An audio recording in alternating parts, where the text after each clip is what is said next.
The first guest speaker we had today was Joseph Cordino, who is the chairman of the Board of Firearms Permit Examiners, and the board has 7 people on it.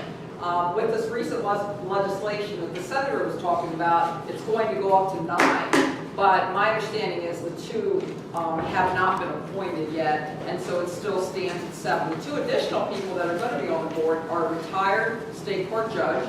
So Judge Gill, when he retires, could very well be a member of the board if he wants to be, and a mental health professional is also going to be appointed to the board. But right now there's 7, and they come from different agencies or private organizations or public members they represent. Mr. Cordino is the state police nominee and appointee. So he's there not on behalf, but he's appointed by the state police. Mr. Kuck is also a member of the Board of Firearms Permit Examiners. So we began with Mr. Cordino, we're ending up with Mr. Kuck, and it's sort of a metaphor because they are at opposite ends, usually, of the decision-making process. Mr. Kuck is a nominee of the Connecticut Gun Guild. He'll explain more what that is, but it's not a state agency. It's a private organization. Formed in 1946 by gun collectors.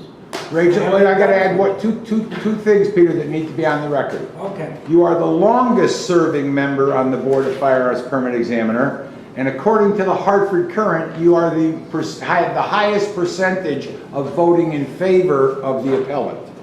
And the appellant is the person who has been denied their permit or who has their permit revoked. So Mr. Kuck votes the highest percentage of the time on behalf of giving a permit back to somebody who's been revoked. Which is why I don't want to know any of your names. Or issuing a permit to someone who has been denied a permit by the local issuing authority.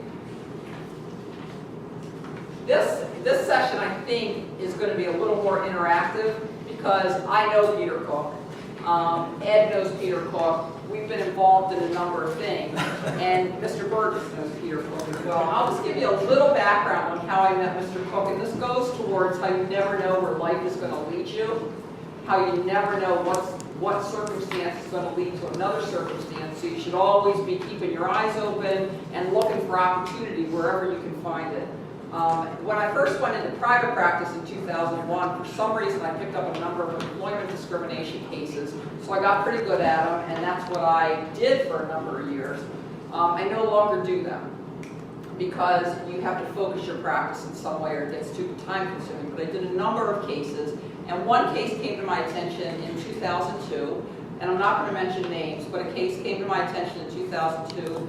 A young black man from the Hartford, who had worked at the Hartford for some 14 years, came to me and said he had been terminated and he believed he'd been discriminated against not only for his race, but because of his gender. So it's kind of interesting. He had been having a relationship with a white woman at the company, and they had both been doing things that probably weren't completely according to company policy, but he had been fired and she wasn't fired. So that's what the case revolved around. Mr. Kuck happened to work with this gentleman, and in employment cases, it's very hard sometimes to get witnesses from the company to come forward because they're afraid of being fired. But Mr. Kuck did come forward. He actually appeared as a witness at the trial that was held at federal court in Bridgeport, and we actually won. And I think that a portion of it was because I had an objective witness who was willing to step forward and testify on behalf of this young man. Who no longer works for that company. He no longer works for the company. Right. Oh, he no longer works there. That's right. But immediately after that case, they had a massive layoff at Hartford Insurance Group. They laid off 850 people. On my floor, they laid off 4 people. One was a woman who had a nervous breakdown. One was a woman who had ovarian cancer. One was a guy that had a triple bypass. And there was me, who was healthy as a horse. But the whole time we were going through this, Peter would say, "Oh, that Board of Firearms Permit Examiners, it's backed up." I didn't know what he was talking about. I didn't know what a Board of Firearms Permit Examiners was. I'd never heard of it. I did not grow up with guns. I grew up in a large city where it's kind of was like New York City, where most people were opposed to guns or elected people who were opposed to guns. My family certainly was. I didn't grow up in a gun family. I didn't know anything about it. And so when he started talking to me about this in 2007, I didn't know what he was talking about. But then he ended up hiring me to sue the Board of Firearms permit examiners because he felt that people that were coming before the board were having to wait too long to have their hearings. So we discussed this a little bit this morning.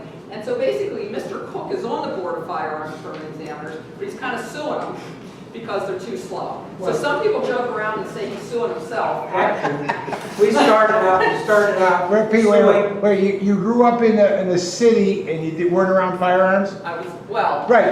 Not Wait a minute. Not But Chicago. you did grow up in Baltimore, which is neck and neck for Chicago for the largest I did. city of homicides in the country, right? I did grow up in Baltimore. Okay, just thought I'd check on I that. don't know anybody when I was growing up that had guns or thought you should have guns or anything else. As you can see, this session is going to be a little bit loosey-goosey, okay? So But did I we give it originally, we got basically, I think I gave it but up. we originally started out suing the governor of the state of Connecticut, Department of Public Safety, and the board, okay? And the name of the case is Kuck, Peter Kuck, Case is okay. versus Danaher, John Danaher. And John Danaher is a judge that sits in Litchfield Court with Judge Gill.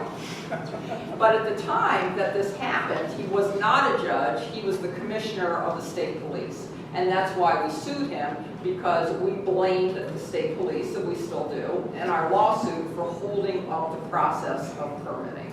So I think that brings us there, right? Yeah, pretty much. Now, Peter's pretty opinionated. And, Oh, he's a barbarian. And I'm his lawyer, and sometimes it makes me cringe to hear how opinionated and assertive he can be, but I'm just gonna sit over there and I'm gonna be quiet unless you need my help, okay? Is that a threat or a promise? Okay. So I'll let him get going. I think he's put out a handout there for you. You got a couple of handouts. Okay, so go ahead. In the way of full disclosure, one of those is just Article 1 of the state constitution. And the reason I brought that is because if you go down the bottom on the last page, the Connecticut state constitution was last amended in 1984. Okay? And Article 15 was not amended at that time. It still stands as it was written. Now, I'm a strange kind of dude. I kind of believe that the Constitution is a contract between the people and government of this country. And I also believe that in some cases, our government is now in breach of contract. Okay? Now, pardon me if I read this, because I want to be very clear about what I'm saying, and because my memory isn't worth shit. All right? Before we get started, I'm going to spend some time setting the stage for our conversation today. It should be time well spent, because it should challenge you to some introspection. The questions that I'd like you to consider are these.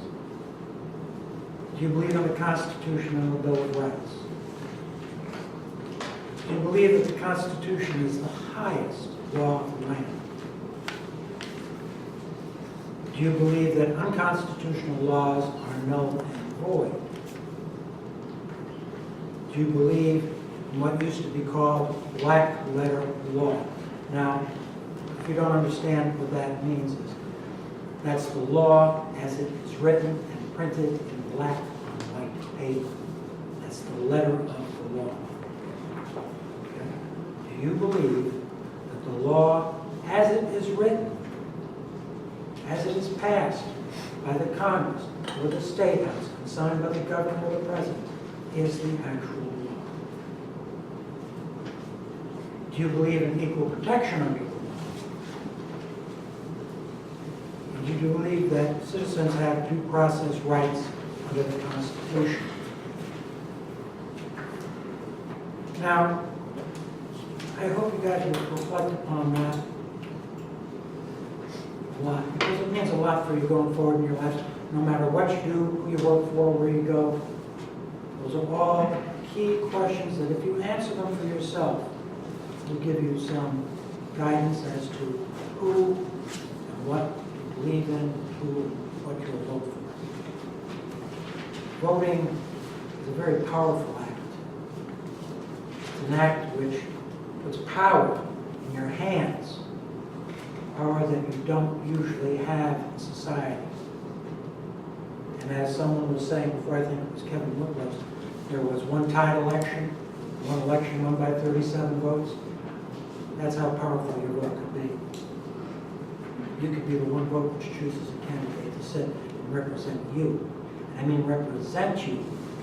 We do not have leaders in this country. We have representatives. That is the American genius. We elect representatives. Now, I was born in 1946.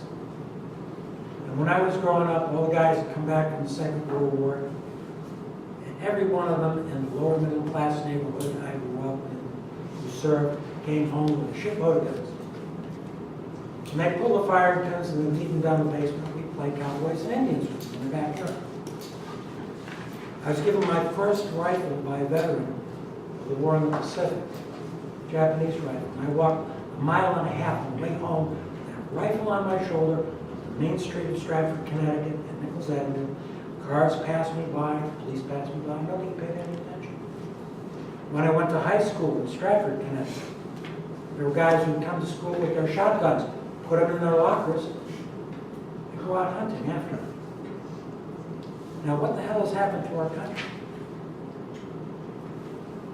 See, I believe in philosophy, and if you take out a $1 bill and you turn it over and look at the back, in the beak of the eagle, there's a ribbon, and it says, E pluribus unum. That means out of many, one. We are one people. This is regardless of race, color, creed, or anything else. We're Americans. We should remember that. We should remember where we came from. We are not a society based on tribes. We are not a society based on families. We are a society based on voluntary association. No one can force us to associate only with one group or another. I want you to keep that in the back of your minds with some of those competing philosophies we have today. Well, now get down. First, a bit of history. Board of Firearms Permanent Examiners was created as part of the Grand Compromise that created the Connecticut State Pistol Permit System.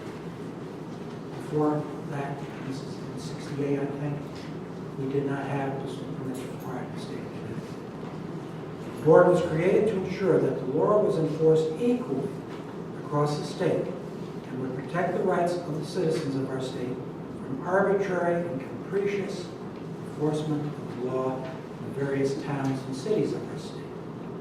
And that's a key thing to remember, because before the state system, you could have a gun in one town, walk across town lines, and be arrested for having a gun. The town of New Britain, Connecticut, still has legislation which says if you have a gun, you can only carry it openly. Many towns say you can only have it concealed. But the state law, the black letter law, if you have a pistol permit, it's a permit to carry. It does not say openly, and it does not say concealed. That doesn't mean you're in the clear if you're carrying openly, as Mr. Burgess could probably expound to you at some point in time. The legislature at that time recognized the right of our citizens to keep and bear arms. We need their rights protected by a process that would not force them into costly court battles, and at the same time not overwhelm our state's courts with cases in regards to those rights. Now that's the genesis of the board. It's an administrative process which is supposed to shortcut the process for the citizen so that he can get his due process rights. The proof that this right is not obsolete does not refer only to the muskets of the federal government. It's in Section 1 of the Constitution of Connecticut, as amended in 1984. That's the handout I gave you, and that's the reason I gave it to you. Please note that Section 15 remains the same in the state constitution and was written so that any citizen could understand it. That's the key, could understand it. It's not buried in legalese. As my dad would tell me as a young man, it is as plain to see as the nose on your face. That's black letter law, which is no longer honored in our state and large portions of our country. The Board of Firearms Permit Examiners functions as a civilian review board. Until this legislative session, it consists of 7 unpaid volunteer members, each representing an interested party. Those parties were Department of Public Safety, Department of Environmental Protection, the Connecticut Gun Guild, the Connecticut Rifle and Revolver Association, the Chiefs of Police Association, and 3 public members appointed by the governor. It was meant to balance and protect the interests of all and to generate just decisions. This means, yes, I will vote to pull somebody's permit or deny this permit. Because I also must consider everybody who has a permit, doesn't have a permit, has a gun, doesn't have a gun. Because we're all Americans like me. Each and every one of you. I mean, each and every one of you mean just as much. Your rights, your privileges, your duties.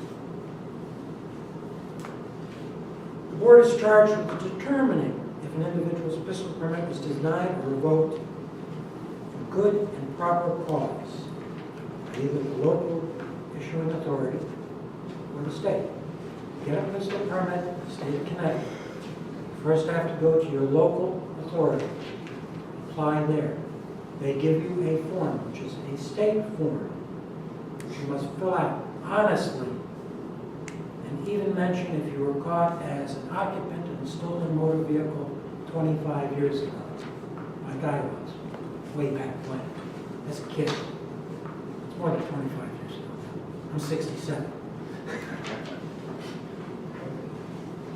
There are cases that the board cannot hear because that individual has been disqualified by operation of state or federal law, i.e., if you are a felon, if you're guilty of domestic abuse, you are barred from having firearms, period.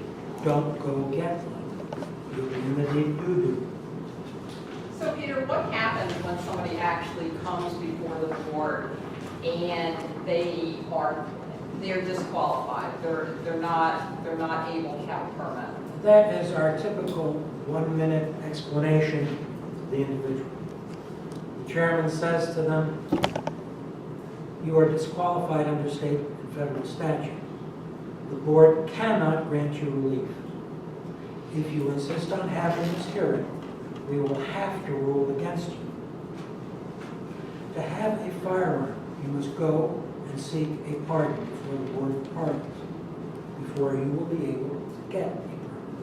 And with the decrease in the wait time for people to go before the board, in other words, it used to be 24 months or so, right? Yep. And it's a lot less time, right? It's Now, down to about a year. so there have been an increase in the number of cases now where people come before the board and whatever disqualified them from having a permit is still in force. Yes. And so that results in a lot more people not being able to have a hearing.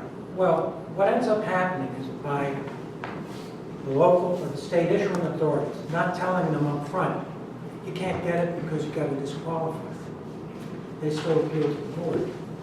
They become part of the backlog. And those people who are not disqualified, call for a hearing, now have to wait in line behind these people. Okay?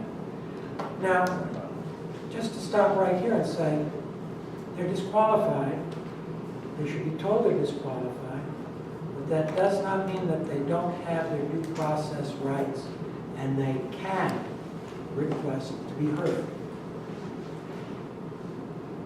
They come before the board, they're given their due process rights and informed that we cannot issue them. Here, let me have some latitude here for a minute. I'm going to see if you can understand this complex situation that's arisen because of Mr. Kuck's lawsuit. Mr. Kuck sued the state police and the board because they were taking too long to schedule hearings. Does everybody understand that? Okay. Don't want to wait 24 months. I have to go 24 months without my permit. If I have a job, especially that relies on a permit, that really hurts. So 24 months. So Mr. Kuck was doing a good thing and is doing a good thing by saying people should get their hearings a lot sooner. Okay? But wait a second, I want to go full circle. people should get their hearings a lot sooner. For example, if you have a protective order, how many people know what a protective order is? Okay, a protective order often arises in domestic violence cases where, you know, people that are in a relationship get in a fight or whatever, they're arrested, and a protective order issues either saying no contact, and most of those carry with them no firearms possession. Those are usually in place during the whole time the case is in court, and cases in court can take a year. You know, you can be going back and forth to court for a year. So those people, it used to be, if you had to wait 24 months for a hearing, by the time their hearing came up, the protective order had dissolved, and they were again qualified to get a permit. The protective order was away, they're no longer disqualified, they can go get a permit. Now that the period has been shortened, mainly due to Mr. Cook's lawsuit and efforts, and the efforts of a lot of people actually, Mr. Peruta included. Now, there was a period where people were only waiting 8 months. It's going back up now because of Newtown, but there was a period where it was only 8 months. And so those same people who had those protective orders in place for a year, they go to the board, they can't have their hearing, they're disqualified. So a lot of people say, oh, you know, he just wants the hearings faster or this or that. It's not about trying to get people more permits or trying to finagle the law. It's about due process, and people should get their hearings quickly, whether they win or lose, whether they lose their permit because it came so quick or not. And so that was an unintended almost consequence of our efforts, that because of us, you know, making the time shorter for people to go for their appeals, a lot of people were being kind of denied them because of us, and that was a side effect. Yes or no? Okay? Yeah. Yes or no? Would it be delayed because if... No, they will not delay them anymore. They won't. Handle this. Yeah. Yes and no. Because the advice we give them is, when that protective order is nullified, okay, you can go back to your local police department and you can apply for a pistol permit. It's not a lifetime disqualifier. You go through the process again, fill out the application, say everything that you've done, including this, and if you are denied by the local authority, then you can appeal to us. Because then you're no longer unqualified. But if you're a felon, unless you get a pardon, you're always disqualified. Yes, sir. So let's just say I'm disqualified, but I know I'm disqualified and I appeal. Right. And during that process, I just protective order. You would already know that I don't have to. You would already know that before you assign that your case is coming, your review is coming today. No. Or is It's it? all sequential. The day you file, you go into the queue. Okay. Number two, why is it that you were informed that you were disqualified when they pulled your permit or when they denied you the first time and told you what you needed to do to become qualified again? Why did you let it wait, fester, go through the process, take up the board's time? Right, well, Now- that's my point is if you knew, if you know that Jane Doe is disqualified because there's a protective order, why can't you just ahead of say, look, you have your protective order, when that's gone, bother then coming. reapply? Because it's still got to be sequential.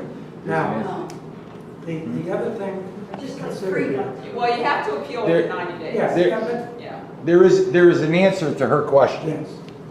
and I wrote it on the board, and just so you'll understand it, only, and I don't mean to take up some of Peter's time. Take up as much of my time as you want.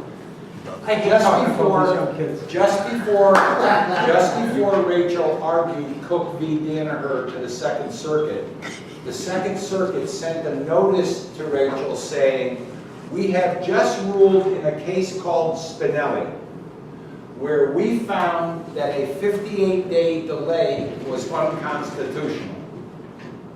She went down to New York, she argued Kuck, and part of their decision was sending it back down to the Hartford District Court to readdress the delay. And Judge Vanessa Bryant tried to say, oh yeah, 7 months is fine. And now it's going back down, and you have to hear the judges. at that hearing to understand that I don't think that's gonna fly. But your question is, and excuse my French, Joe or Jane shit the rag man walks in the door to the Board of Firearms Permit Examiners and says, I'd like to file an appeal. I got my permit revoked. I want to file an appeal. And Sue Mazzacoli takes the document and puts your name on the list. And these appeals come in and the list gets longer and longer. Everybody that understands that, raise your hand. Okay.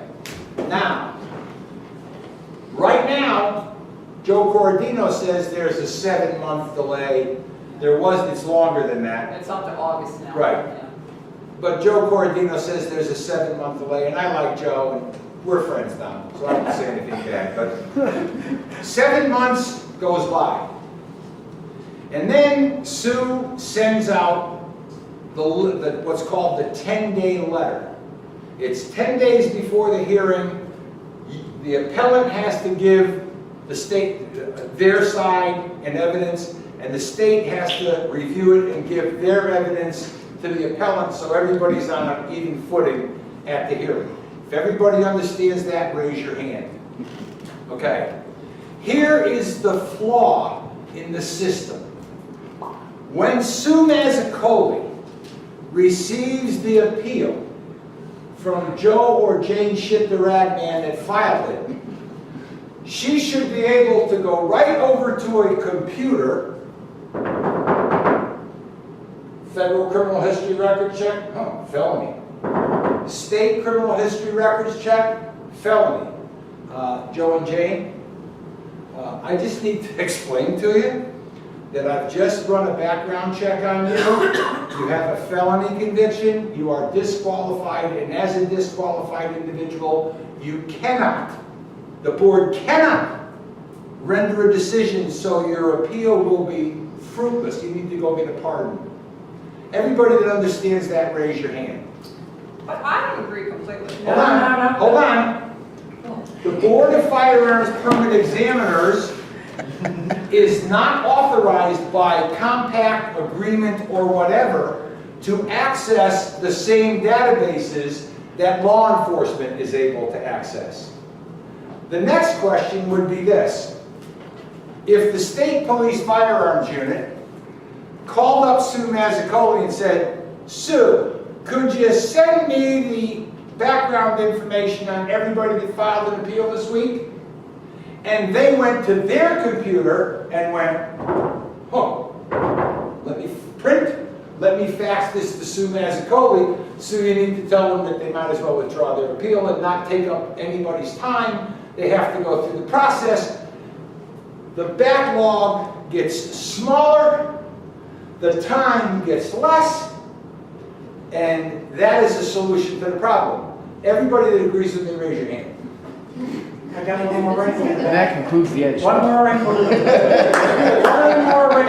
And Kevin Ritkos, a state senator out of Canton or wherever, all these towns in Northwestern Connecticut, is the person who needs to know about that problem.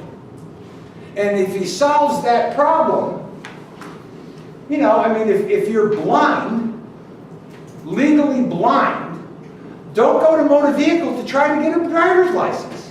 It's not going to happen. You can't pass the eye test. Now, the other wrinkle to that, okay, is this. We were talking about the Department of Public Safety. They pulled the permit because the guy's got a felony. Why don't they just tell the board when they pull his permit, we pulled his permit? Because they don't send you the revocation letter until 10 days before the hearing. Right, which makes it delayed. And they could send it immediately, and that seems like, let me just, my story again. Yes, sir. I'm sorry, okay. I know when you're an FFL dealer and whenever you do a transaction, you call for a NICS number, State's running a background check, pistol, revolver, long gun, whatever. Okay, so they either run it against a permit or now we have like 5 kinds of permits in the state because we like paperwork. So, no, we like money. paperwork and money. And money. It makes politicians happy. But here, so are these people getting pulled permits just for pending felonies at this point?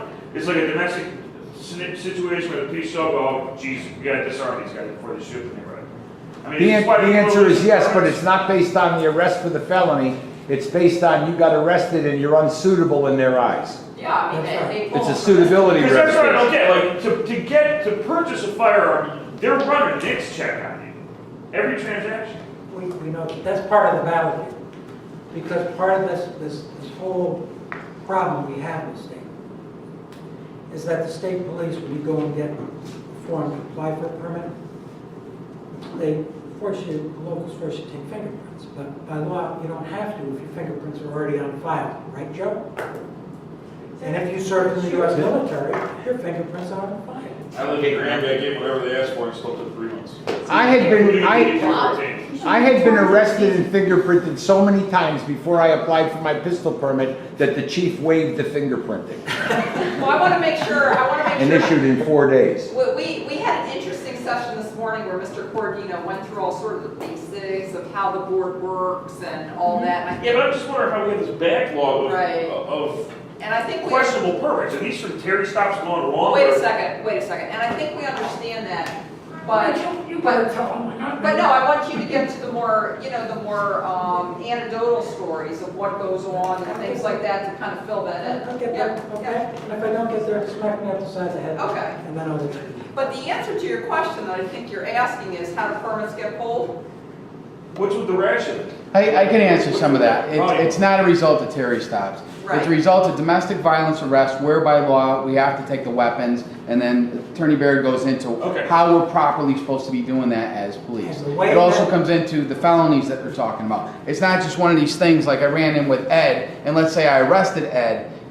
This isn't gonna, well, this would happen with the board here, but it's not for I wonder Terry where the stops felonies are or coming from in this innocuous. equation. That's what I'm asking. Like, I get the domestic violence disarmament, that makes sense, it does.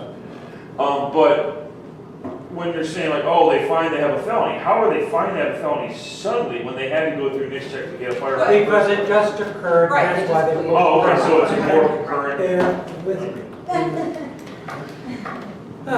This is why I sit down and read my notes. Because you guys lost me one time. But what used to happen when Mike Beal was in the weapons unit one time ago, if somebody had a domestic, state police go pay him a visit and say, got domestic, we gotta take your permit.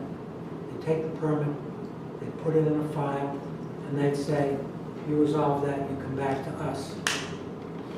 They resolve that, they look, and they say, okay, all clear, you're divorced, she's out of state, you've been good the rest of your life still before, here's your permit back. Never be appealed. But now they don't.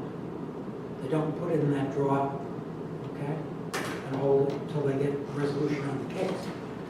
They just pull it, yank it, and say, And you have to reapply. that You have to do apply it to over the again. board, and failing that, I have to reapply it. And we have, may I say this?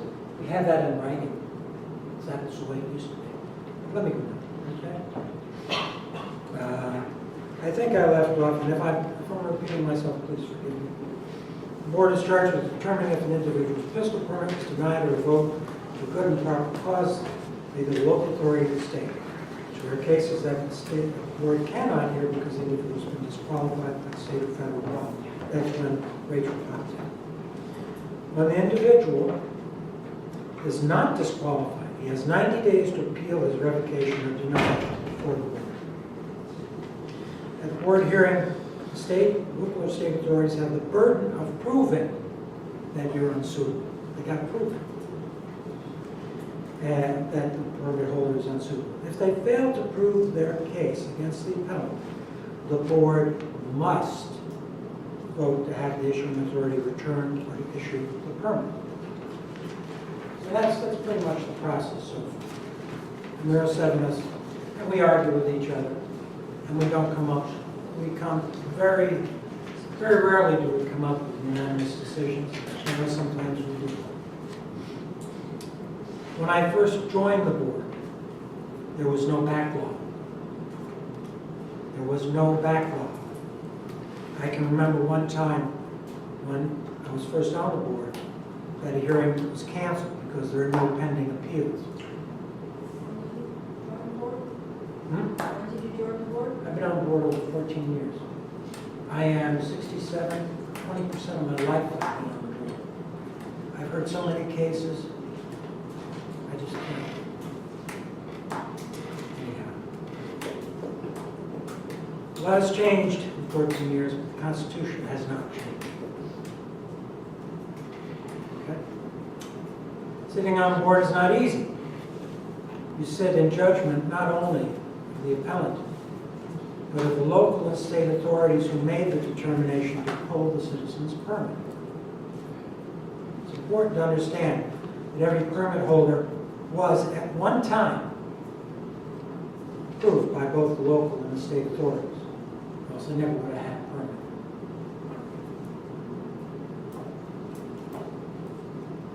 I'm pausing here because there are a lot of good police officers who come before the board to represent their cities and towns. They bring cases a matter of due diligence because they're not sure and they need help in determining the suitability of an appellant. These men are a treasure to the state and to its citizens because they actually give a shit. So if you have your permit ever pulled, it's not necessarily because you're a bad guy.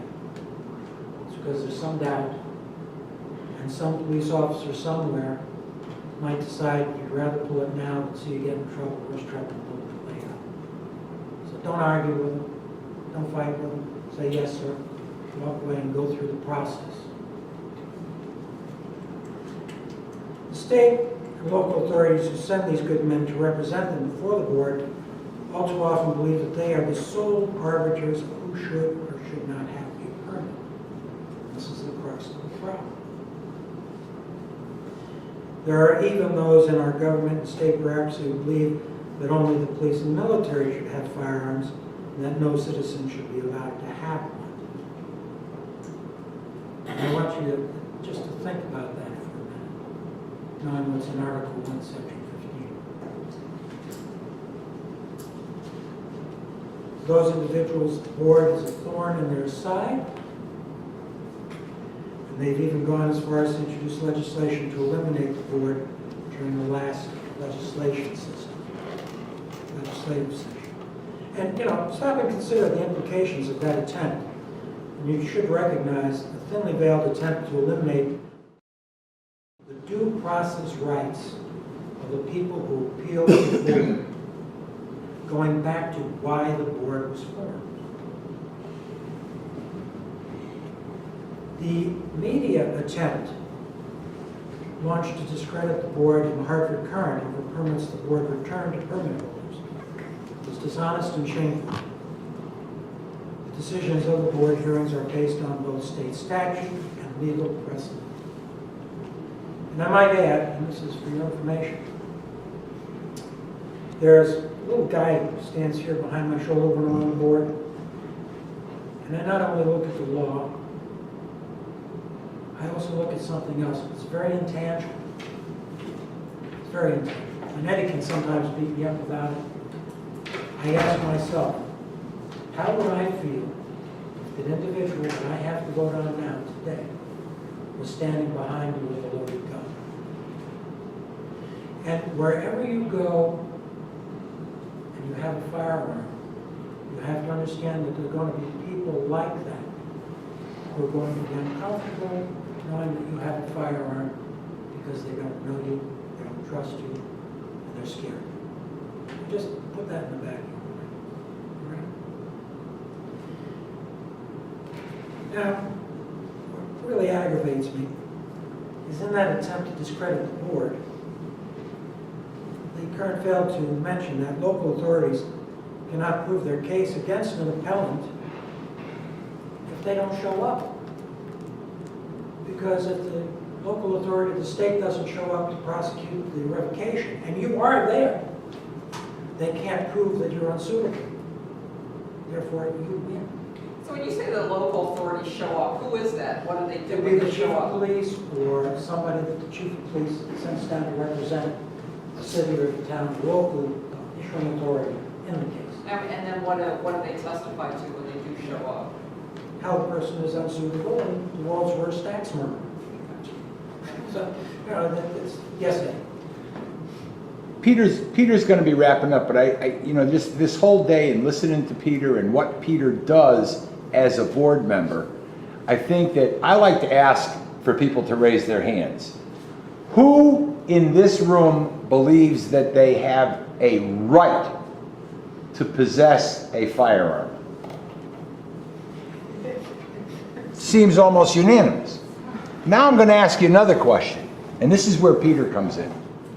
How many people in this room know somebody that should never have a firearm? Okay, now you see, tomorrow I get my shot, but Joe Cordino came here as the chairman. He tells you the functioning of it. Peter Kuck is sitting here trying to explain as a member what he faces and what he has to do. Judge Gill sits here and says, I'm a judge. I got a guy, the girl's dead, the boyfriend did it, I gotta, you know, and okay. I understand all of that. I understand all of that. But the simple fact that each and every one of you can raise your hand and believe that you have a right, if you choose, to possess a firearm. I own a firearm. I carry a firearm. I have a permit. I work for a lawyer who has a permit, who doesn't own a firearm and doesn't carry a firearm, and really isn't a firearms person. She's a constitutional issue person. She goes by the law. But Peter sits here as a member who, just like you, says, I believe that I have a right to have a firearm. You know whether you're doing drugs or getting your shit jammed up. But you also know that person that you go, oh, under no circumstances does that person should have a gun, and if he ever comes over to my house, I'm locking it up. You know these people. And sometimes those people come to the board, and then it's up to them to say, I wonder if I can go up to that class at Northwest Community College and get somebody to vouch for the fact that I should have a firearm. That's what Peter does. That's what the board's responsibility is, to do what you just did. Ask yourself, should this person have a firearm and be able to carry it or not? And then you try to find out as much information as you can to make that decision. How many people think that you can have a firearm in your home, a handgun in your home, without having a permit? You can? Yeah. It's a permit to carry. You don't need a permit to have a firearm in your home. We got a couple of minutes. How many people in this room are under 21? Stand up. Please, this is important. How many people in this, do any of you live alone or outside, out from under your parents' umbrella? You do? Yeah. Where do you live? I mean, like, with a girlfriend, with a boyfriend, with a friend, in an apartment? What do you? I have a roommate. And you live with a roommate someplace else? Yeah. Okay. You have a core constitutional right to protect yourself in your own home. You've heard it said here. Right.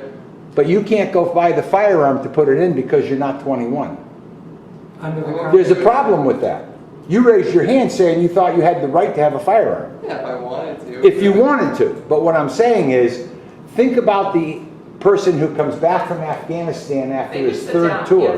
yeah, After his third tour of duty, gets married the day he gets home, goes and rents an apartment or buys a house on the GI loan, moves him and his wife into their brand new home. He's 20 years old, and conceivably he could be 19. And he can't buy the firearm to put in his house. But I, as a firearms owner, or if it's my son, I can take my firearm, walk over to my daughter's house, say, put this in your nightstand, okay? And she would have the right to possess a firearm in her home, even though she doesn't have an eligibility certificate or a permit. It's not against the law for me to loan my firearm to somebody in their home. Well, how about this I have a question? question on that. I have a question on that. You If guys she have uses to it, And then we get on to If that. she uses it illegally, are you responsible? Well, yeah, I'm kind of responsible Because it's your. if she uses it legally, but I can't get arrested. She's not ineligible to have Right. a firearm. Now, how about this? How about if you're married and one of you is a felon, but the other one's not? Now, felons are not allowed to possess firearms. Illegal to possess firearms if you're a felon, but you're married to somebody who is eligible, has no disqualifiers, can possess firearms. How does that work? And you didn't do a background check before you got married. It doesn't matter. It doesn't You know. matter. Yeah, You can still have a gun. you can. You married a felon. No. Listen, you married a felon. You have a gun. Yep. You have the right to have that gun as long as you lock it up and keep it You away do, from you do have to take precautions, yes. Yeah, yeah. And But- if he gets his hands on it, then You lose your permit. Yeah, now that's the case where if he gets his hands on it, he's out of the house, he's driving around, and he pulls some shit and gets pinched with it, that's when the owner of the firearm that lives with him in the house that didn't keep it away from the husband, the roommate, or whatever, is jammed up. What if he breaks and entering into something where it's locked into? That's what Adam Lanza did.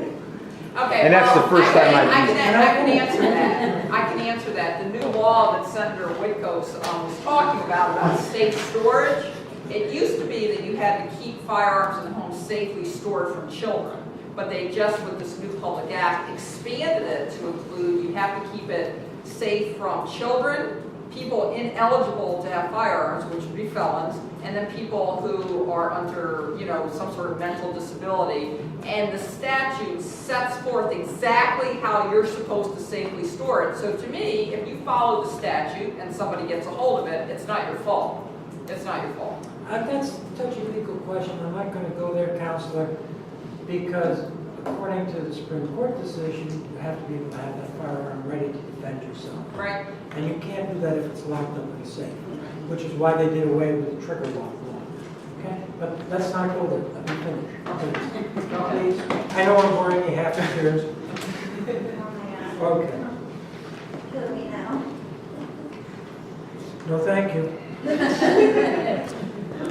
Okay. Local authorities cannot complain if we order a permit issued because the local authority failed to follow state statute and violated the law that they were sworn to uphold. If they delay you beyond the 8 weeks, and you come before the board and appeal it, and we see that they did that, we can order it issued. Local authorities cannot complain if they lost by delaying the process beyond the time limit set by the state statute by requiring information that is not supported under the state permit system. There is one pistol permit form. It's a state form. They can't shove it full of other forms saying, give us your credit card numbers, where you work. It's that's one of our terms, Right. EPS 799. Right, that's it. Okay. For an eligibility certificate, they added a glitch, a 164, and they want your social security number. I haven't addressed that yet. Okay, 5 minutes.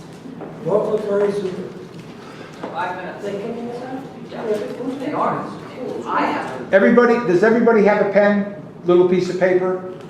On a scale of 1 to 10, rate the day, put a number on it, 1 being, I wish I didn't come, 10 being, I'm happy. Eddie? Little piece of paper, and just drop it on the desk up there when you leave. We're going to skip most of this. This is the important stuff, guys. The question is, what happens when the whistleblower blows the whistle and nothing happens? All right? The skipping of the process is the punishment stuff. I want you to think about that. Because nothing's happening when people blow the whistle and people have to go to court. And then there's a caution. This new firearms law. And some people will disagree with what I'm about ready to say.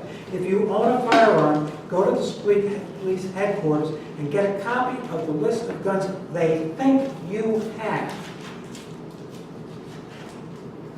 Make sure that you have that record correct.